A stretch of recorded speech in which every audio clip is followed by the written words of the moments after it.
누가복음 18장 9절에서 14절 말씀입니다. 또 자기를 의롭다고 믿고 다른 사람을 멸시하는 자들에게 이 비유로 말씀하시되, 두 사람이 기도하러 성전에 올라가니 하나는 바리새인이요 하나는 세리라. 바리새인은 서서 따로 기도하여 이르되, 하나님이여, 나는 다른 사람들 곧 토색, 불의, 간음을 하는 자들과 같지 아니하고 이 세리와도 같지 아니함을 감사하나이다.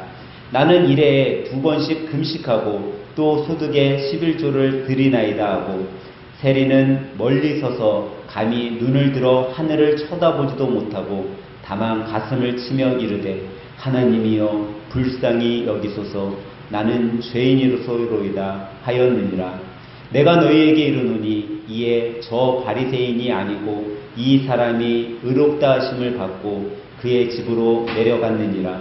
무릇 자기를 높이는 자는 낮아지고 자기를 낮추는 자는 높아지리라 하시니라. 아멘. 여러분, 오늘 말씀 제목이 마음을 비운다는 것은입니다. 여러분, 마음을 비운다라는 말의 의미가 무엇이라고 생각되세요? 여러분들 생각에 마음을 비운다. 아마 다들 이런 생각을 하실 겁니다. 내 마음속에 있는 무언가를 덜어내는 건데, 특별히 우리 마음속에 나의 만족과 유익, 또 때로는 내가 잘 되기 위해서 가졌던 비열한 생각들, 특별히 우리가 증오나 분노, 탐욕, 이기심, 질투, 오만함, 이런 것들을 내 안에서 내어놓는 것, 비워내는 것, 이런 것들을 마음을 비운다라고 생각할 겁니다. 이 마음을 비운다라는 말이 그런 의미에서 보면 좋은 의미가 있어서인지 모르겠지만, 그런 의미 때문에 많은 세상의 성인들, 또 많은 사람들이 이 마음을 비운다라는 이야기들을 많이 하고, 또 그런 말들이 사람들에게 많이 알려지고 있습니다. 이 마음을 비운다라는 것에 대해 독일의 작가 미하일 코르트는 이런 이야기를 했어요. 사람이 행복에 이르는 길은 우리의 얽히는 체험보다는 우리가 자유롭게 되는 비움이다라고 이야기를 했어요. 여러분, 불교의 창시자 누구죠? 석가모니.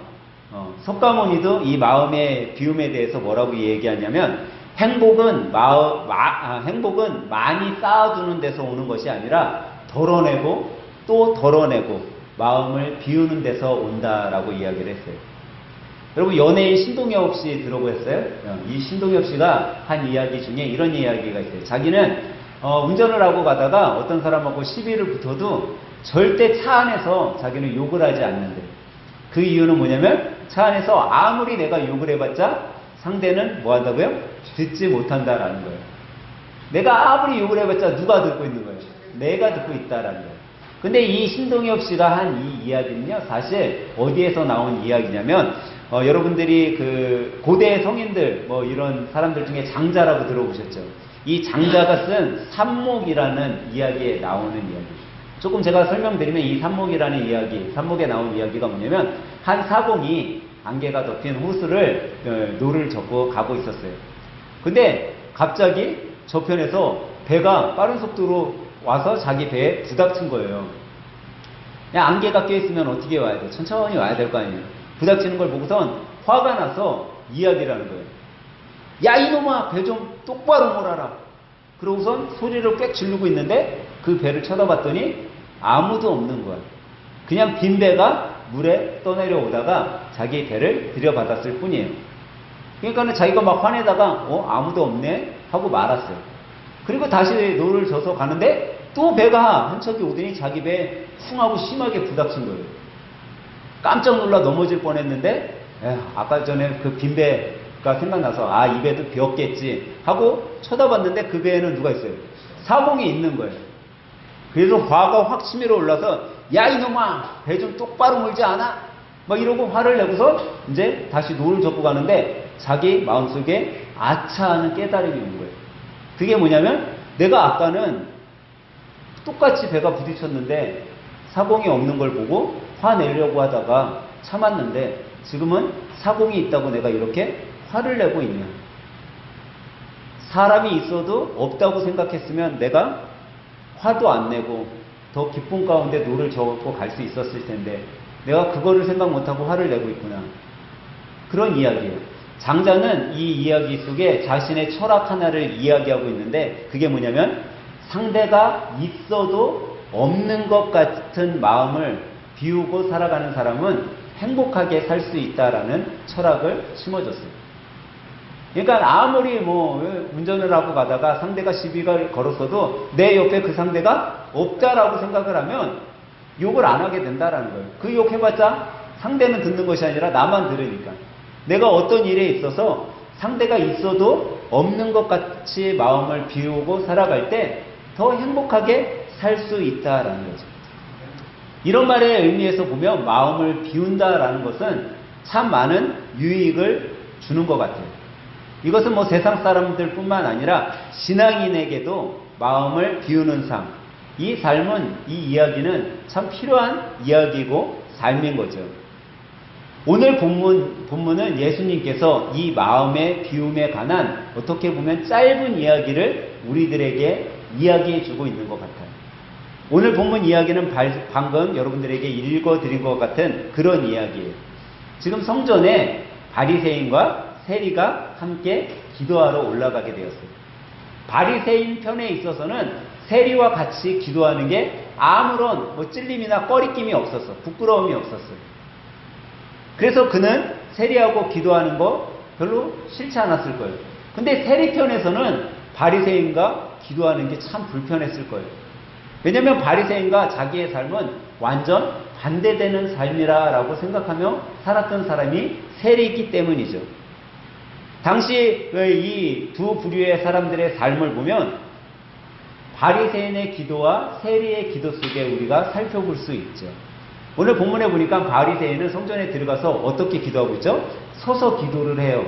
근데 어떻게 서서 기도하냐면 사람들이 다 볼 수 있는 곳에 떳떳하게 서서 기도해요.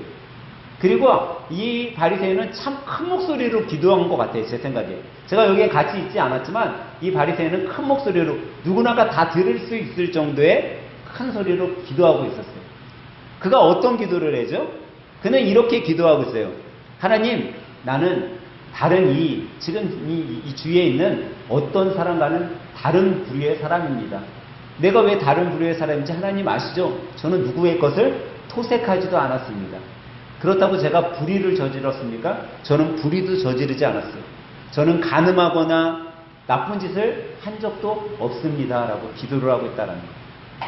얼마나 떳떳하게 기도하는지 몰라요. 그리고 또 뭐라고 기도해요? 하나님, 저는 7일에, 일주일에 적어도 제가 한 번, 두 번씩은 금식 기도까지 해요, 저는.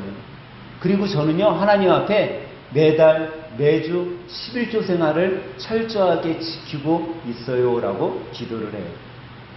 여러분, 이 바리새인의 기도가 잘못됐나요? 여러분, 바리새인의 기도가 전혀 잘못되지 않았어요. 어떻게 보면 우리보다 더 의롭고 떳떳하게 잘 살고 있는 사람의 기도의 모습이에요. 여러분과 저는 그렇게 기도하지 못해요. 왜? 우리는 이렇게 이 바리새인처럼 살지 못하니까. 근데 그가 이렇게 기도한 그 기도의 내용이 잘못된 것이 아니라 그 다음에 내용이 잘못된 것을 볼 수 있어요. 뭐라고 이 바리새인이 기도해요? 자신은 지금 나하고 내 주위에서 기도하고 있는 이 세리와 다릅니다라고 기도하고 있다라는 거예요.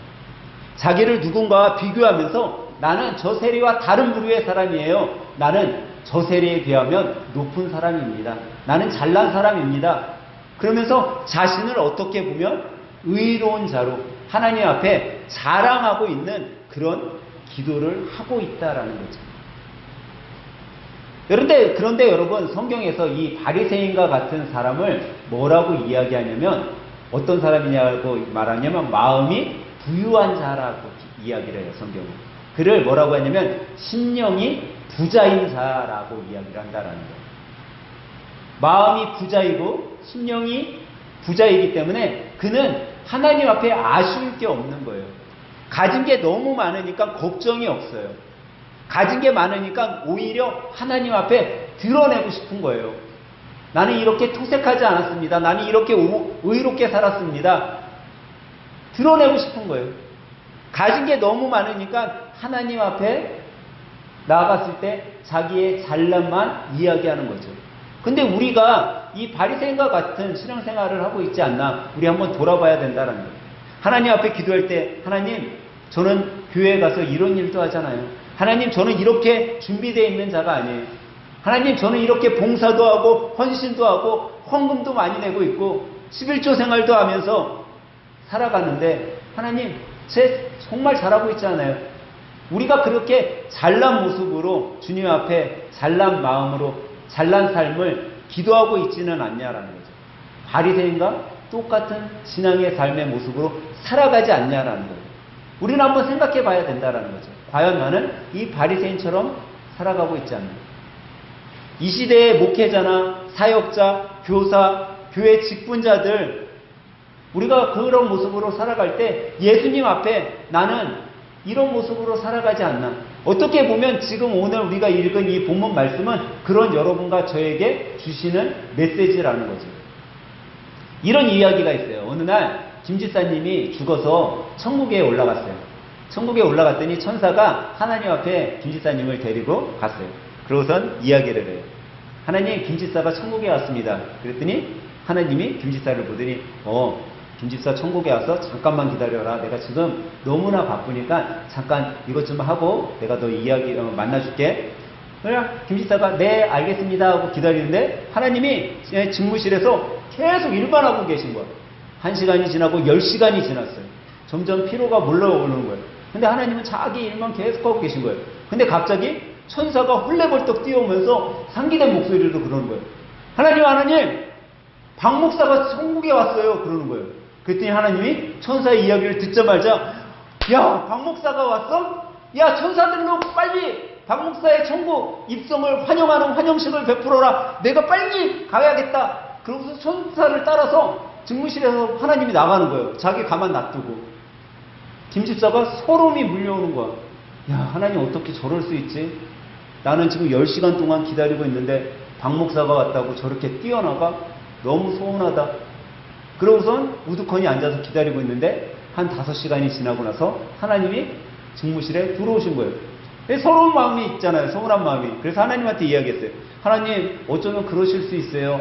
아무리 목사님이 왔다 하더라도 그래도 저는 여기서 10시간이나 기다렸는데 저를 알아봐 주시지도 않고, 또 지금 목사님이 오고 나서 5시간을 넘게 기다렸는데 정말 그러실 수 있어요. 저 너무 서운해요 하고 막 울음을 터뜨리려고 하는데 하나님이 그러는 거야.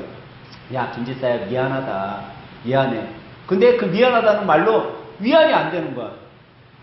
하나님, 그 미안하다는 말로 위안이 안 돼요, 저는. 그러고 있는데, 김지사야, 내 이야기를 들어봐라. 이 천국에 집사들은 날마다 수없이 와. 그런데 목사는 이 천국에서 찾아보기가 너무 힘들단다. 야, 지금 수십 년 동안 목사 하나 안 오다가 저 박 목사가 천국에 왔으니 내가 얼마나 기쁘겠냐. 그래서 내가 버선발로 박 목사를 환영하러 나갔을 뿐이지 내가 너가 미워서 너가 소원해서 그런 게 아니란다. 이런 이야기가 있어요. 여러분, 우리가 사역자로 또 때론 집사로 직분자로 살아가는 데 있어서, 야, 하나님, 내가 목사이기 때문에 야, 나는 이 정도 신앙생활 하면은 정말 잘하고 있는 거야. 내가 집사로 이 정도 교회에서 사역 감당하고 있으면 난 정말 잘하고 있어. 내가 주일학교 교사로 야, 이 정도 헌신하면 하나님 앞에 나 떳떳하지. 여러분, 이 이야기 속에 왜 목사가 천국 가기 힘든지 아세요? 목사가 오늘 본문에 나와 있는 바리새인과 같은 삶을 살아가는 자들이 많기 때문이에요. 장로로서 살아가면서 바리새인과 같은 모습으로 살아가니까 천국 가는 사람들이 적다라는 이야기가 나오는 거죠. 여러분, 물론 교회를 개척하는 거 힘들어요, 쉬워요? 힘들어요. 근데 수많은 목사들이요, 자기가 교회를 개척해놓고 교회가 자기 것인 양, 자기 소유인 양 살아가고 있다라는 거예요. 근데 여러분, 이게 참 큰 문제예요. 교회가 자기 소유가 되는 순간요, 목사는요, 천국 가기 힘든 거예요. 왠지 아세요? 그 교회를 통해 자기가 누릴 것들을 세상에서 다 누렸기 때문에, 세상에서 이미 하나님이 맡겨주신 그 교회를 통해 누릴 걸 다 누렸으니 천국에서 누릴 게 없는데 못하고 천국에 하나님께서 받아주냐라는 거예요. 여러분, 교회는 누구의 소유가 아니야. 하나님께서 맡겨주신 거죠. 여러분과 저에게 맡겨주신 곳이 교회인 거예요. 하늘생 교회예요. 그럼 이 교회를 통해서 우리가 누리고 살아가는 것이 아니라 하나님께서는 이 교회를 통해 섬김과 봉사의 삶을 살아가라고 말씀하십니다. 여러분, 이단이 왜 이단이 되는지 아세요? 여러분, 신천지가 성경 공부 안 해요? 성경 공부해요. 신천지가 어떻게 보면요, 성경을 더 여러분과 저보다 더 많이 공부해요. 우리가 목장에서 성경 공부하는 것보다 더 이상으로 하나님의 말씀을 공부시켜요. 근데 왜 신천지를 이단이라고 얘기해요? 왜 세상의 많은 교회들을 이단, 하나님의 말씀에서 어긋나면 이단이라고요? 그 중에 가장 큰 것이 뭐냐면요, 교회를 누구의 소유로 생각하고 있기 때문에요. 여러분, 신천지가요, 표면상으로는 우리 교회는 어려운 교회들 돕습니다. 우리 교회에도 막 찾아와서 뭐 도와줄 거 없냐고 이렇게 얘기를 해요. 표면상으로는 참 도와주는 것 같죠. 근데 여러분, 그들의 삶을 봐보세요. 그들의 모든 소유는요, 단 몇 사람들이 잘 살고 부를 누리는데 초점되어져 있다라는 거예요.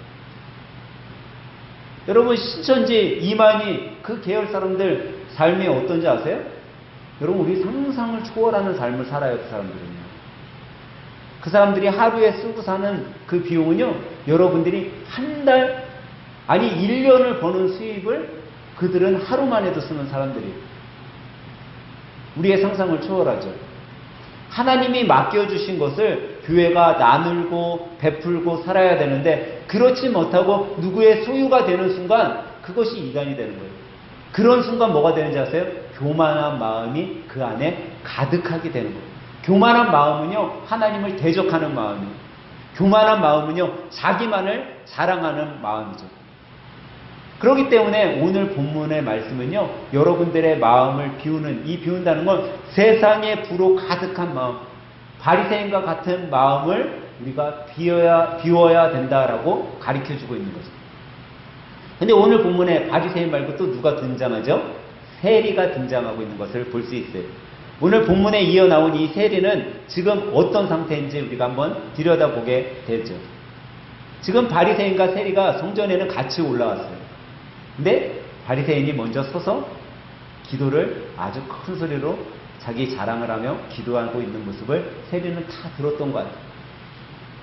근데 이 세리가 지금 어떻게 기도하고 있어요? 세리는요, 앞으로 나아가지도 못했어요. 멀찌감치 서서, 오늘 본문에 보니까 그가 멀찌감치 서서 기도를 해요.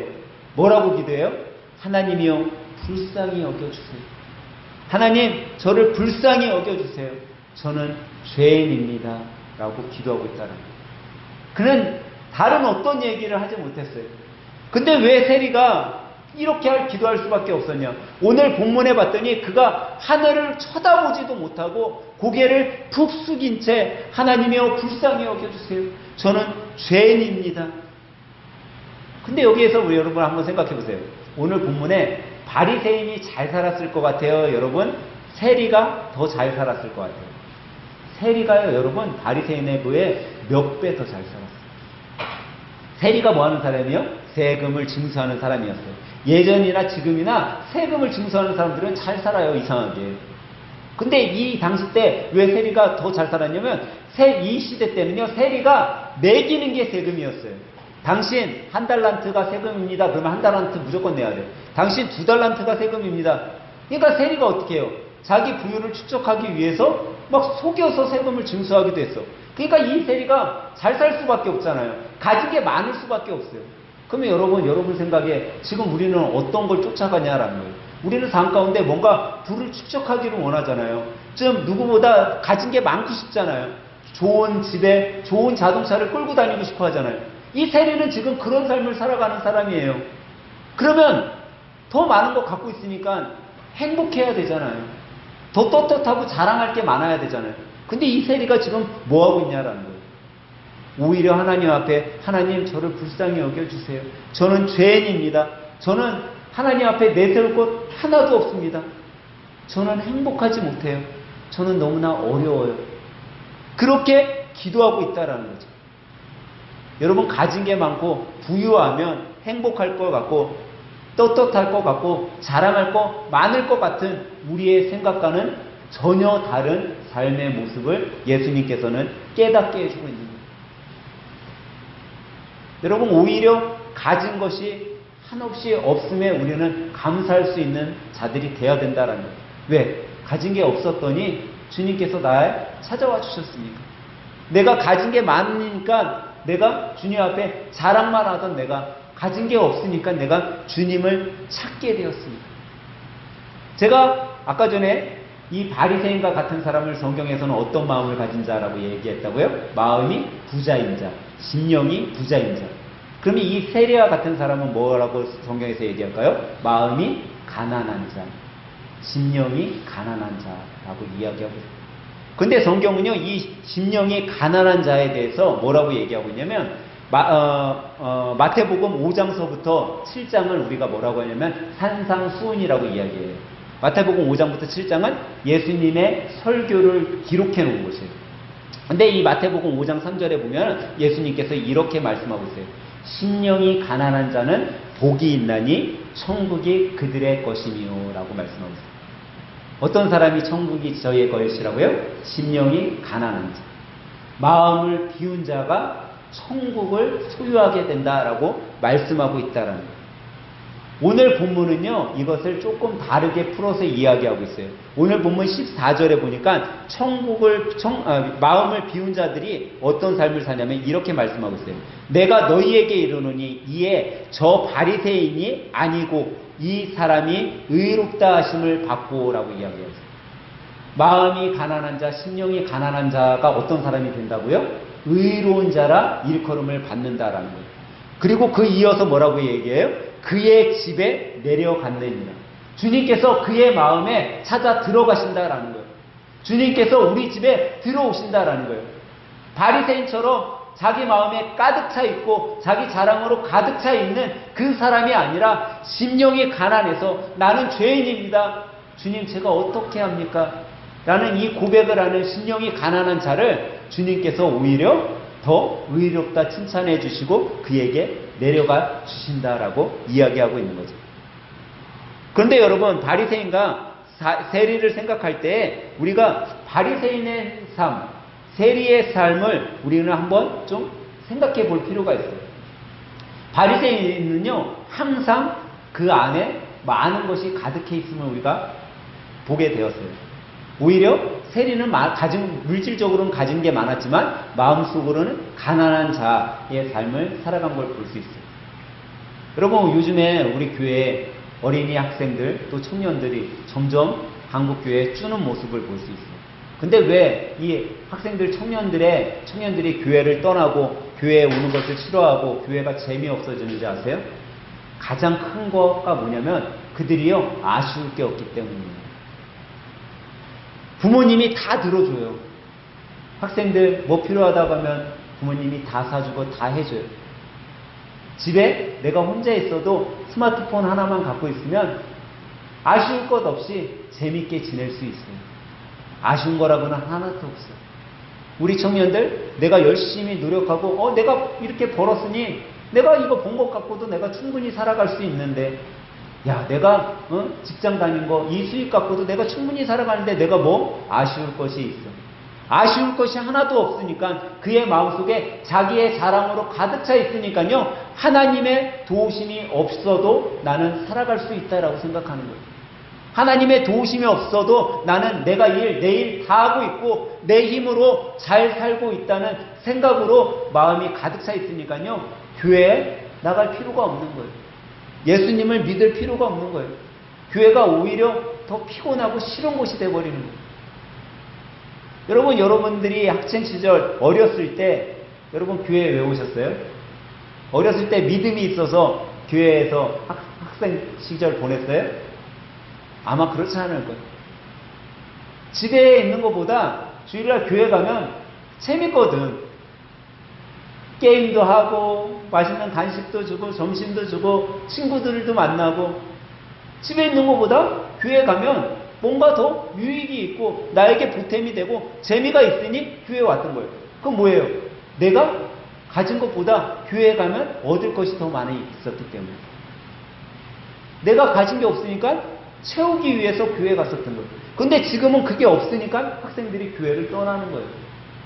근데 그러기 때문에 여러분, 우리는 한번 생각해 봐야 돼요. 가진 것이 많다고 해서 여러분 기뻐할 필요 없어요. 주님은요, 오히려 가진 것이 없는 자들을 만나 주시는 거예요. 그런 걸로 보면 내가 가진 게 없기에 더 감사할 수 있고, 가진 것 없기에 더 행복할 수 있고, 가진 것 없기에 그것이 더 주님을 만날 수 있는 축복임을 여러분 믿으셔야 한다라는 거예요. 빌립보서 3장에 보면요, 사도 바울은요 이렇게 고백하고 있어요. 빌립보서 3장에 보면 사도 바울은 자기 자신에 대해서 이야기를 하고 있어요. 여러분 내가 어떤 사람인 줄 아세요? 저는요 베냐민 지파예요. 저는요 히브리인이고 저는 바리새인입니다. 저는 로마 사람입니다. 저는 열심당원이에요. 교회에 하나님의 일을 위해서라면 어떤 교회도 제가 핍박할 자신이 있는 사람입니다. 저는요 율법으로도 흠없이 살았어요. 저는 율법에 지키라는 것들을 다 지켰습니다. 저는 환경적으로, 가문적으로, 삶적으로 저는 부족함이 없는 사람입니다 라고 자기를 이야기를 해요. 여러분이 바울사도처럼 이렇게 흠없는 사람이라면 여러분 잘났다고 생각되세요? 못났다고 생각되세요?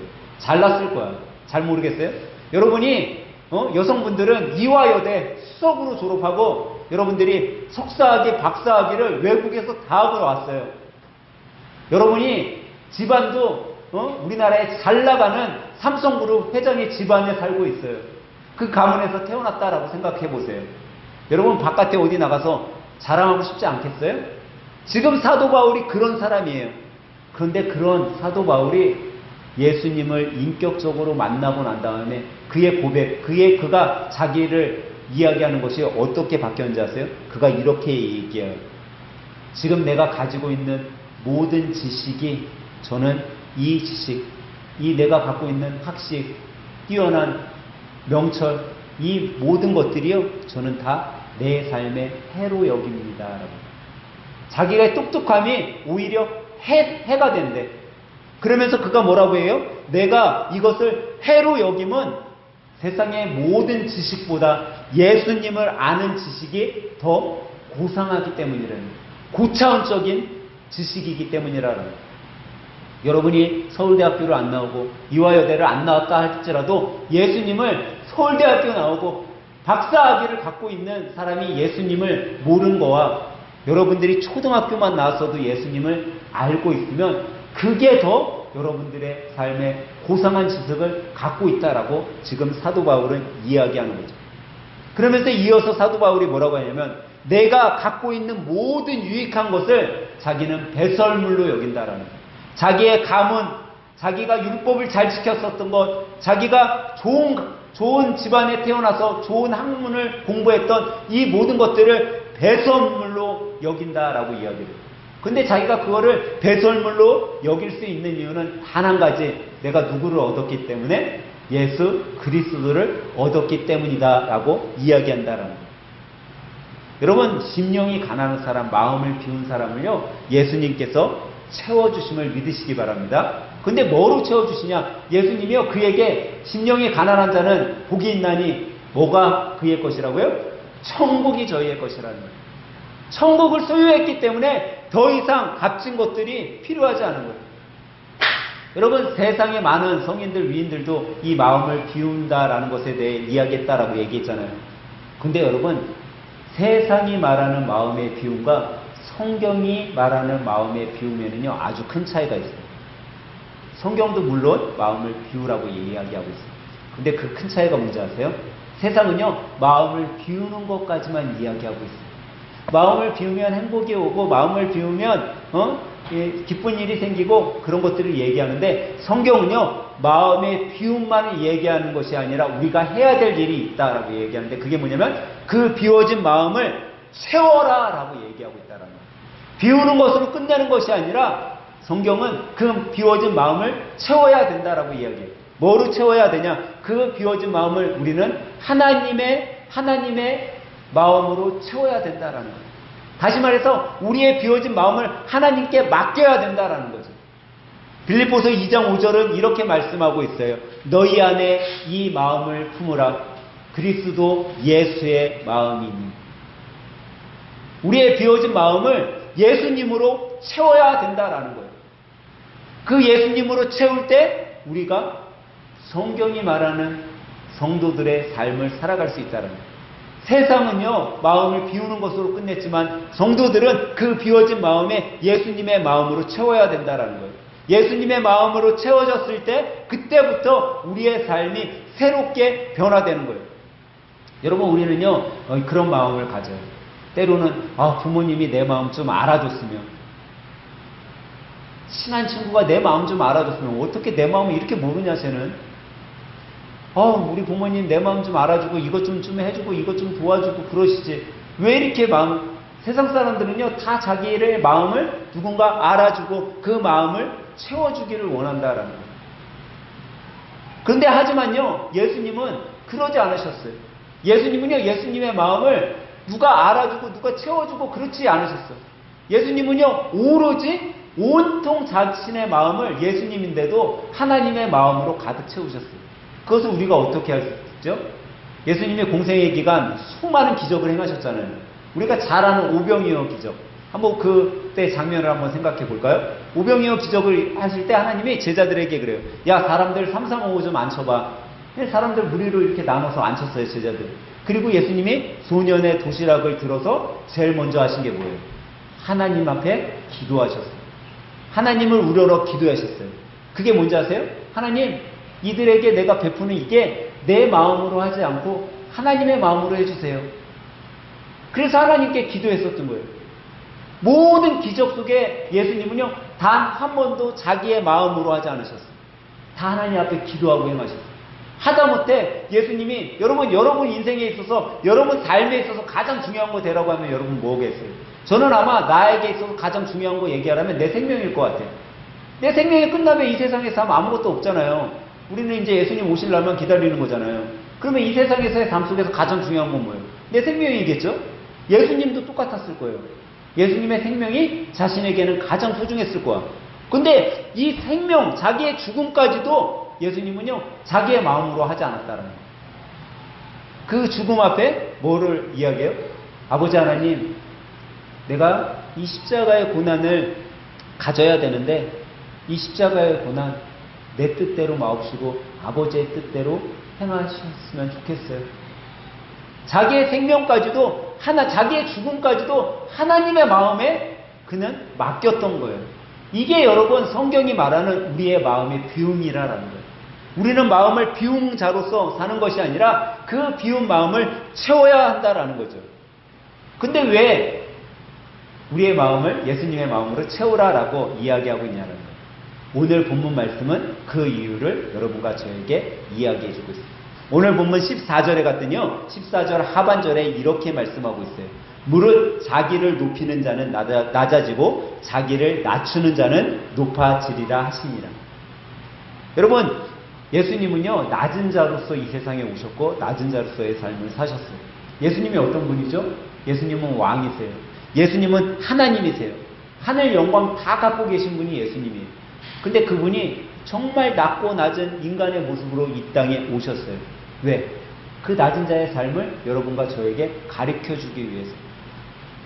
그런데 그랬던 최고 낮아짐의 삶을 살아갔던 그 예수님이 온통 그의 마음을 하나님으로 가득하게 채웠더니 하나님께서 어떤 결과를 주셨냐라는 거예요. 그냥 낮은 자로서 끝냈냐라는 거예요. 그렇지 않다라는 거예요. 빌립보서 2장 9절부터 11절에 보면요 그런 예수님 낮아짐의 마음, 모든 마음을 다 비우고 하나님의 마음으로 채웠더니요 어떻게 하나님께서 만들어주셨어요? 빌립보서 2장 9절부터 11절은 이렇게 말씀하고 있어요.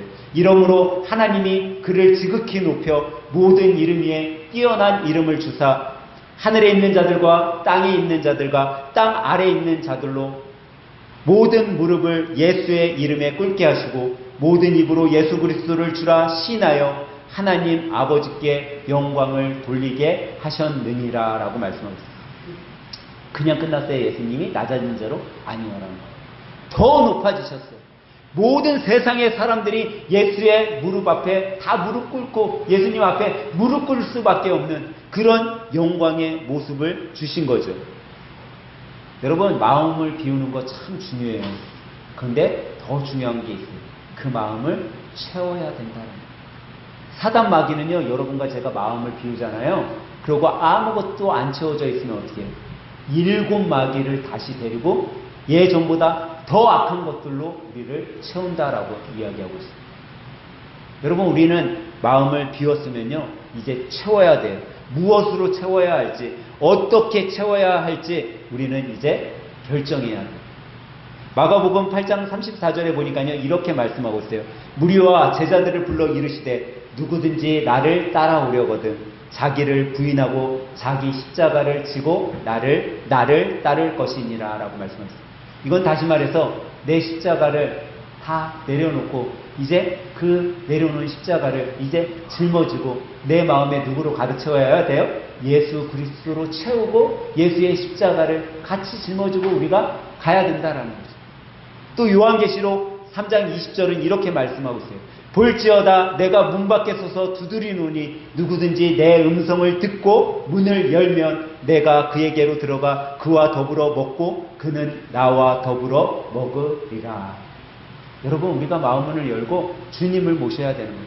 주님을 모시면요, 주님이 우리 안에 들어오셔서 이제 우리의 삶은 우리의 마음을 채워주시고 우리가 예수님의 마음, 아버지 하나님의 마음대로 살아가도록 인도해 주신다라는 거죠. 그럴 때 오늘 본문에 예수님께서 세리를 칭찬했던 그 칭찬이 여러분과 저에게 임하는 거예요. 예수님 뭐라고 해요? 이 세리, 이 사람이 의롭다 하심을 받고 그의 집으로 내려가느니라. 그 삶이 여러분과 저의 삶에 이루어지는 거예요. 예수님이 우리가 의롭다, 야, 너 참 의롭구나. 그 의로운 예수님이 의롭다함을 일컬음을 받는 순간 우리 안에는요, 예수님이 가득하는 거예요. 그러면 여러분과 저의 삶이 완전 바뀌는 거예요. 여러분, 세리 마태가 예수님을 인격적으로 만나고 그의 마음속에 예수님을 받아들이자 그가 어떤 사람이 됐냐면요, 마태복음의 저자가 되었던 거예요. 여러분, 당시 세리가요, 얼마나 사람들에게 욕먹는 사람이고 불의를 저지르는 사람이에요. 그런 세리가 예수님을 만나고 예수님을 마음에 모셨더니 마태복음의 저자가 되었어요. 바닷가에서 물고기나 잡던 어부가 예수님을 인격적으로 만나고 예수님의 제자로서 따라갈 때도 예수님을 인격적으로 만나지 못했을 때는 십자가에 달린 예수님을 부인했었는데 이제 예수님을 다시 인격적으로 만나고 그 예수를 마음속에 모시자 그가 어떤 사람이 됐어요? 주는 그리스도시요 살아계신 하나님의 아들이십니다라는 정말 인류의 최고의 신앙 고백을 하는 예수님의 수제자가 되었던 거예요. 여러분과 저는요, 우리 마음속에 예수님을 모셔야 돼요. 우리는요, 마음을 비우고 그 마음에 아버지의 마음, 주님의 마음으로 가득 채워야 우리의 삶이 변화되는 거죠. 사랑하는 하늘샘교회 여러분, 우리는 마음을 비워야 됨을 믿으시기 바랍니다. 그런데 지금까지 여러분들이 마음을 비우는 거에만 초점을 두었다면 이제 우리는 그것으로 끝내서는 안 돼요. 이제 그 비웠던 마음을 예수님의 마음, 예수님이 본을 보여주셨던 그 하나님의 마음으로 가득 채워야 됨을 믿으시기 바랍니다. 그러면요, 그때 우리 안에 예수님께서 찾아오셔서 우리 마음이 하나님의 마음을 깨닫게 되고 하나님 마음에 합한 자로 여러분과 제가 살아갈 수 있게 해주시는 거예요. 이번 한 주 우리 모두 마음을 비우고 아버지 하나님의 마음으로 채우고 예수님의 마음을 닮은 하늘샘 가족들의 삶으로 살아가면서 승리하는 삶, 정말 인생의 축복, 천국의 소유자가 될 수 있는 그 일을 경험하는 하늘샘 가족들, 믿음의 성도들이 다 되시길 예수님의 이름으로 간절히 축원합니다.